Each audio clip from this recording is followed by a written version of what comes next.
The gold lender of Babylon. 50 pieces of gold. Never before had Rodan, the spear maker of all Babylon, carried so much gold in his learned wallet, happily down the king's highway, from the palace of his most liberal majesty, the Strode.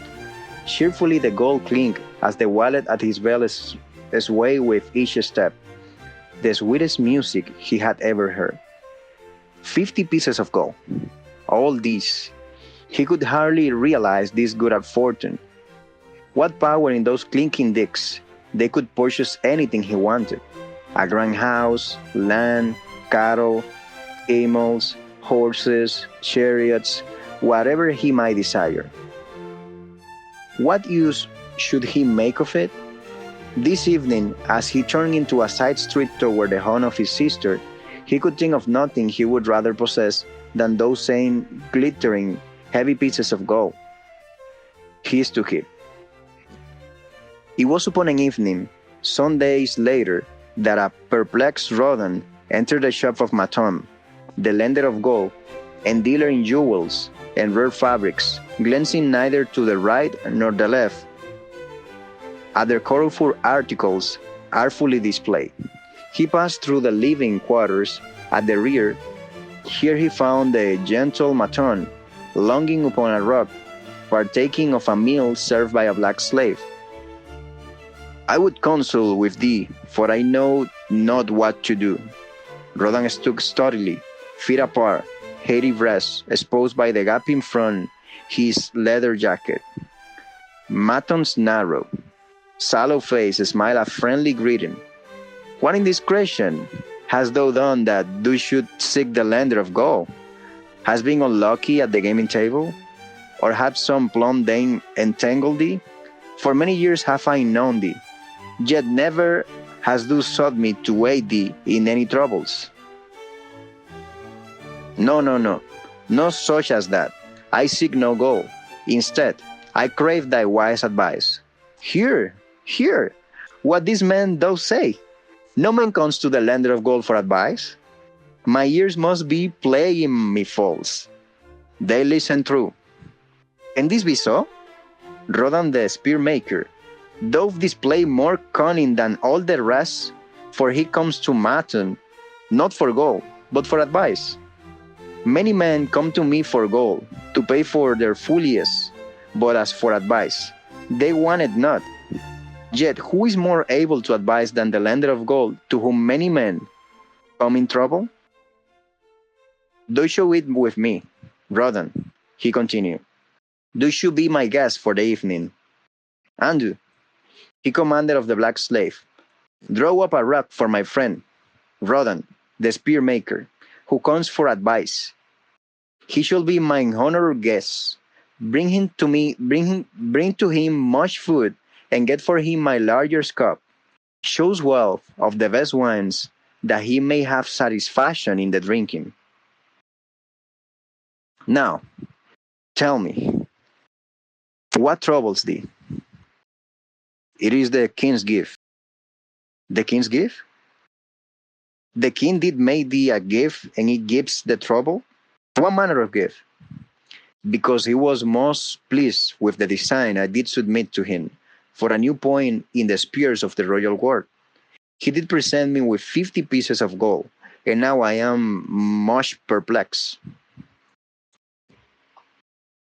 I am besieged. Each hour the sun doth travel across the sky by those who would share it with me. That is natural. More men want gold than they have it, and we wish one who comes by it easily to divide. But can you not say no? Is thy will not as strong as the fist? Too many I can say no, yet sometimes it would be easier to say yes. Can one refuse to share with one's sister to whom he is deeply devoted? Surely, thy own sister would not wish to deprive thee of enjoying thy reward. But it is for the sake of Arman, her husband, whom she wishes to see a rich merchant. She does feel that he has never had a chance, and she beseeches me to loan him this gold, that he may become a prosperous merchant and repay me from his profits. My friend, resumed Matan. This is a worthy subject, though bringeth to discuss. Gold bringeth unto his possessor responsibility and a changed position with his fellow men. It bring fear lest he lose it or he trick away from him. It bring a feeling of power and ability to do good. Likewise, it bring opportunities whereby his very good intentions may bring him into difficulties. Did you ever hear of the farmer of Nineveh who could understand the language of animals? I would not, for this not the kind of tale men like to tell over the bronze caster forge. I will tell it to thee, for thou shouldst know that to borrowing and lending there is more than passing of gold from the hands of one to the hands of another.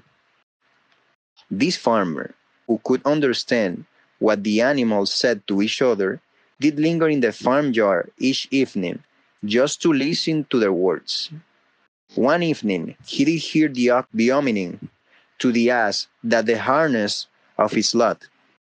I do labor pulling the plot from morning until night, no matter how hot the day, or how tired my legs, or how devout of chafe my neck, still must I work. But you are a creature of leisure. You are trapped with a colorful blanket, and do nothing more than carry our master about where he wishes to go. When he goes nowhere, you do rest and eat the green grass all the day. Now, the ass, in spite of his vicious heels, was a goodly fellow and sympathized with the ox.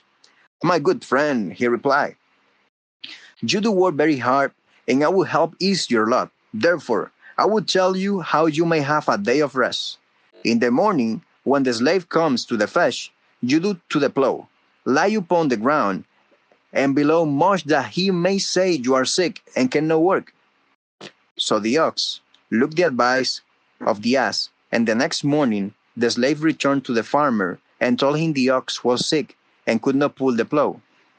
Then, said the farmer, hitch the ass to the plow, for the plowing must go on. All that day the ass, who had only intended to help his friend, found himself compelled to do the ox task. When night came and he was released from the plow, his heart was bitter, and his legs were weary, and his neck was sore where the bow half chafed. The farmer lingered in the vineyard to listen. The ox began first. You are my good friend. Because of your wise advice, I have enjoyed a day of rest. And I, returned the ass, unlike many others simple-hearted, who starts to help a friend and ends up by doing his task for him. Hereafter you draw your own plow. For I did hear the master tell the slave to send for the butcher where you seek again. I wish he would, for you are a lazy fellow. Thereafter they spoke to each other no more. This ended their friendship. Can you tell the moral to this tale, Rodan? This is a good tale, responded Rodan, but I see not the moral. I thought not that you would, but it is there, and simple too. Just this, if you desire to help thy friend, do so in a way that will not bring thy friend's burdens upon thyself.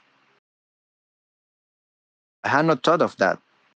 It is a wise moral. I wish not to assume the burdens of my sister's husband, but tell me, you lend to many.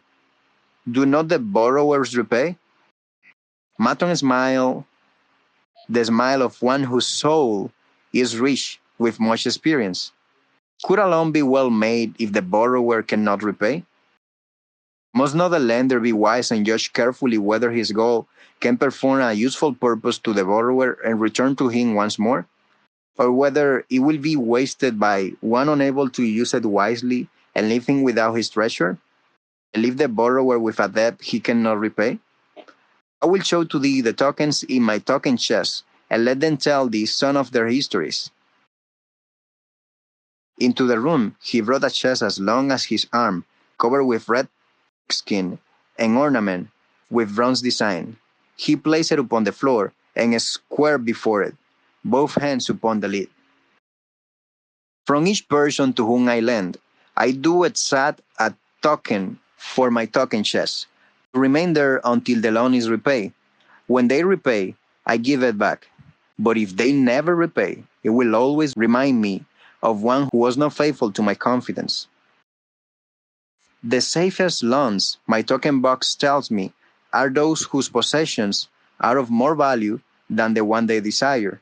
They own lands, or jewels, or camels, or other things which could be sold to repay the loan. Some of the tokens given to me are jewels of more value than the loan. Others are promises that if the loan be not repaid, as agreed, they will deliver to me a certain property settlement. On loans like those, I am assured that my gold will be returned with the rental thereon, for the loan is based on property. In another class are those who have the capacity to earn. They are such as you, who labor or serve and are paid. They have income, and if they are honest and suffer not misfortune, I know that they also can repay the gold I loan them, and the rental to which I am entitled. Such loans are based on human effort. Others are those who have neither property nor a sure earning capacity. Life is hard, and there will always be some who cannot adjust themselves to it. Alas, for the loans, I make them, even though they be no larger than a pence. My token box may censure me in the years to come unless they be guaranteed by good friends of the borrower who know him honorable. Maton released the class and opened the lid. Rodan leaned forward eagerly.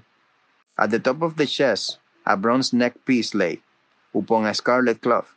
Maton picked up the piece and patted it affectionately. This shall always remain in my token chest, because the owner has passed on into the great darkness. I treasure it, his token, and I treasure his memory, for he was my good friend. We traded together with much success until out of the east he brought a woman to wit, beautiful, but not like our woman, a dazzling creature. He spent his gold lavishly to gratify her desires. He came to me in distress when his gold was gone. I counseled with him. I told him I would help him to once more master his own affairs. He swore by the signs of the great bull that he would, but it was not to be.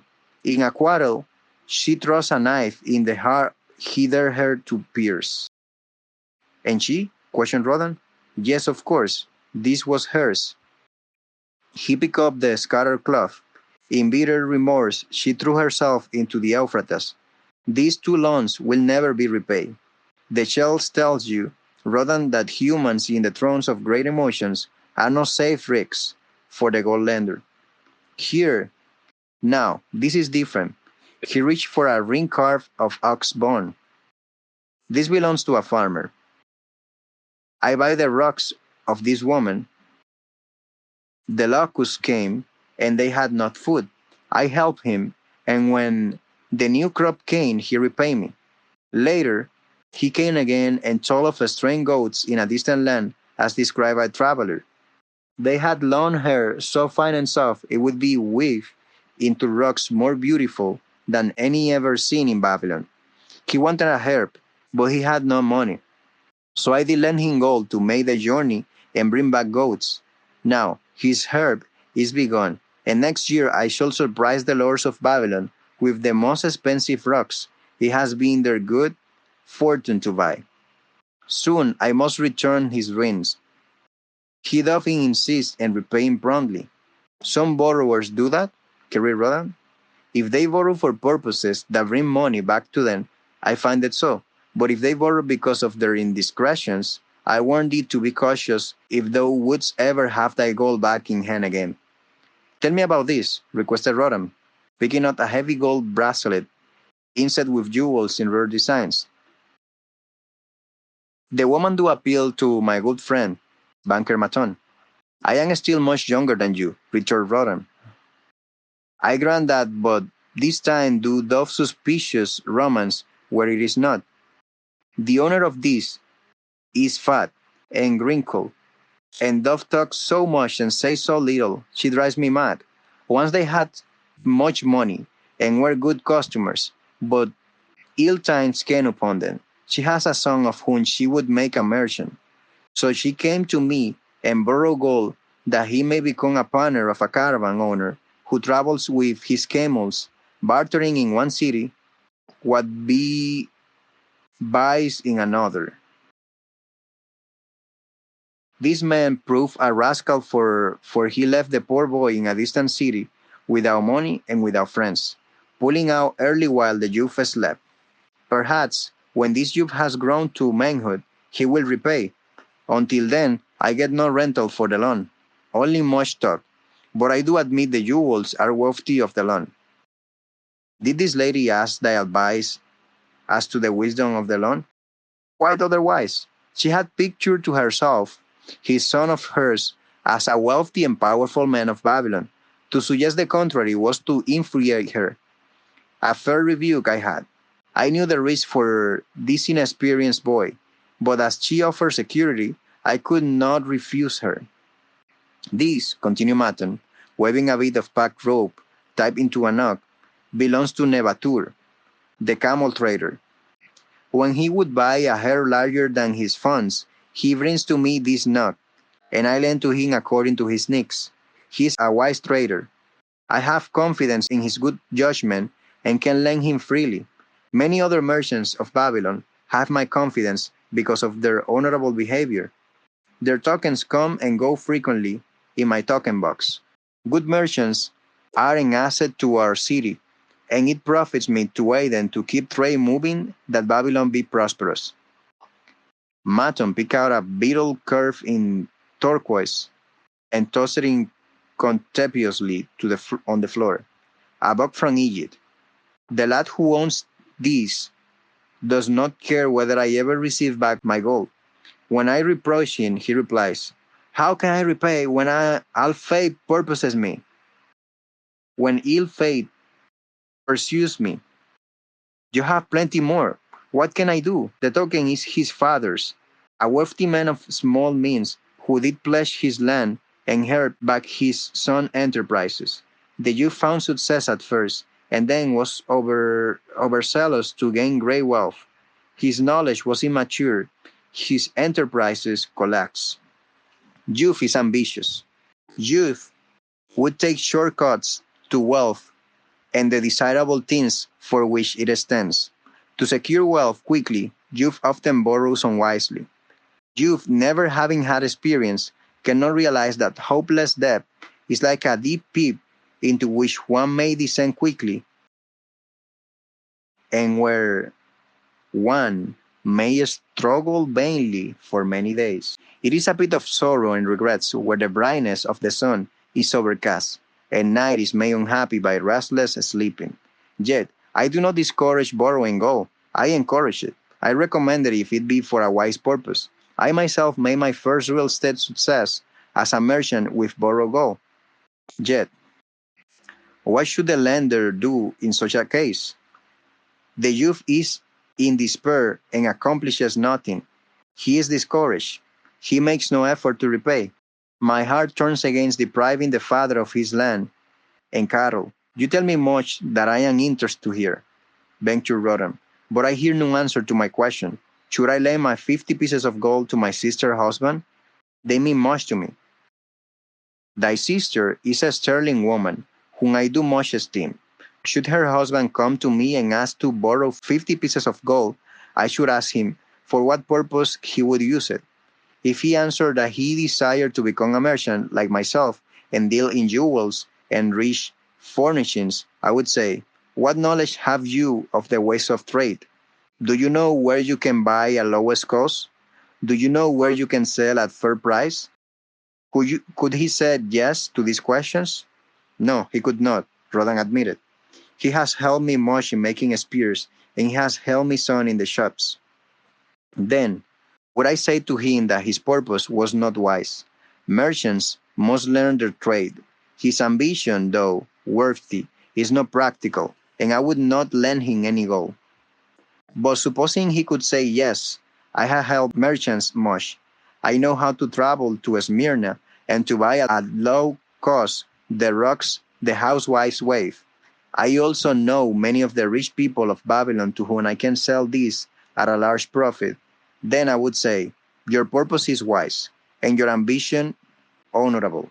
I shall be glad to lend you the 50 pieces of gold if you can give me security that they will be returned. But would he say, I have no security other than that I am an honored man and will repay you well for the loan? Then will I reply, I treasure much each piece of gold. Were the robbers to take it from you as you journey to Smyrna, or take the rocks from you as you return, then you would have no means of repaying me, and my gold would be gone. Gold, you see, Rodham, is the merchandise of the lender of money. It is easy to lend. If it is lent unwisely, then it is difficult to get back. The wise lender wishes not the risk of the undertaking, but the guarantee of safe repayment. This will, he continued, to assist those that are in trouble. This will to help those whom fate has laid a heavy hand. This will to help those who are studying that they may progress and become valuable citizens, but help must become wisely, lest, like the farmer's ass, in our desire to help, we both take on upon ourselves the burden that belongs to another. Again, I wonder from my question, Rodan, but hear my answer. Keep thy 50 pieces of gold. What the labor earns for thee, and what is given thee for a reward, is thine own, and no man can put in an obligation upon thee to part with it unless it do be thy wish. If thou wouldst lend that so that it may earn thee more gold, then lend with caution and in many places. I lend not idle gold, even less I like too much of risk. How many years hast thou labored as a spear maker? Fully 3. How much besides the king's gifts hast saved? 3 gold pieces. Each year that thou hast labored, thou hast denied thyself good things to save then thine earnings 1 piece of gold. This as you say. Then mightest save in 50 years of labor 50 pieces of gold by thy self-denial? A lifetime of labor it would be.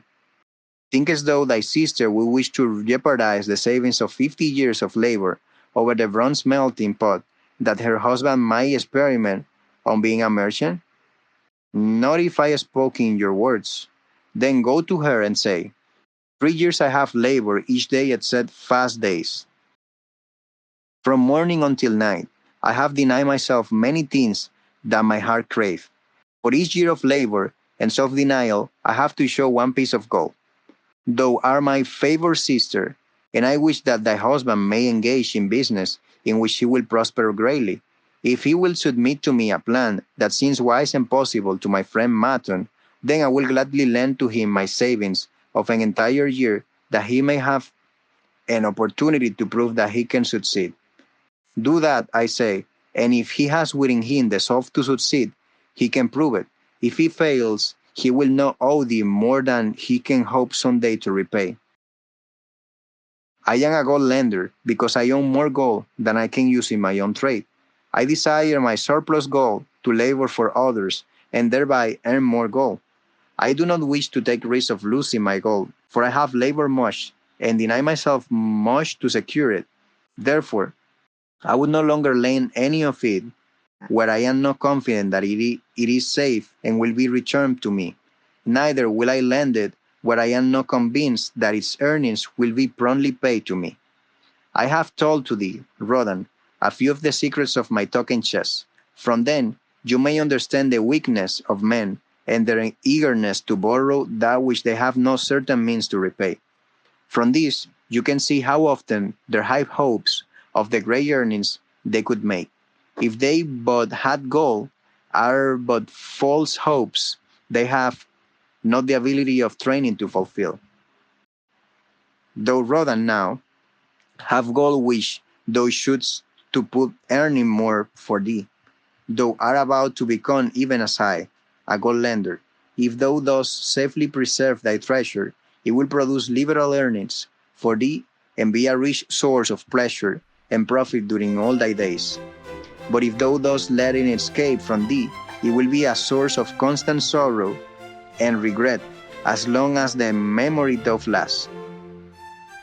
What desires do most of this gold in thy wallet? To keep it safe. Wisely spoken, replied Maton, approvingly. The first desire is for safety. Thinkest thou that in the custody of thy sister husband it would be truly safe from possible loss?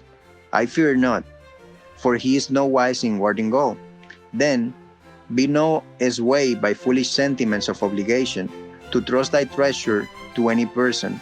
If thou wouldst help thy family or thy friends, find another ways that risking the loss of thy treasure. Forget not that gold slipped away in unexpected ways from those unskilled in guarding it, as well as weigh thy treasure in extravagance as let others lose it for thee. What next after safety does desire of this treasure of time?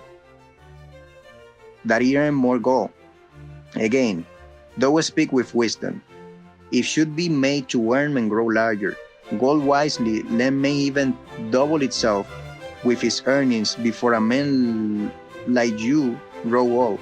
If you risk losing it, you risk losing all that it would earn as well. Therefore, be not swayed by the fantastic plans of impractical men who think they see ways to force the gold to make earnings unusually large. Such plans are the creations of dreamers, unskilled in the safe and dependable laws of trade.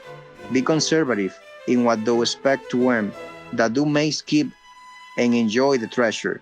To hire it out with a promise of unserious returns, it is to invite loss.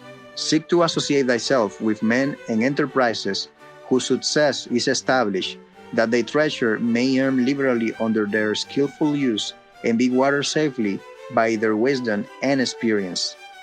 Thus mayst thou avoid the misfortunes that follow most of the sons of men, to whom the gods see fit to entrust gold. When Rodan would thank him for his wise advice, he would not listen, saying, "The king's gift shall teach thee much wisdom. It would keep thy 50 pieces of gold, thou most discreet indeed. Many uses will attend thee, much advice will be spoken to thee, numerous opportunities to make large profits will be offered thee. Before you let any pieces of gold leave my pouch, to be sure that thou hast a safe way to pull it back again. Should my further advice appeal to thee, return again, it is gladly given. Here thou goest read this which I have curved beneath the leaf of my token box. It applies equally to the borrower and the lender. Better a little caution than a great regret."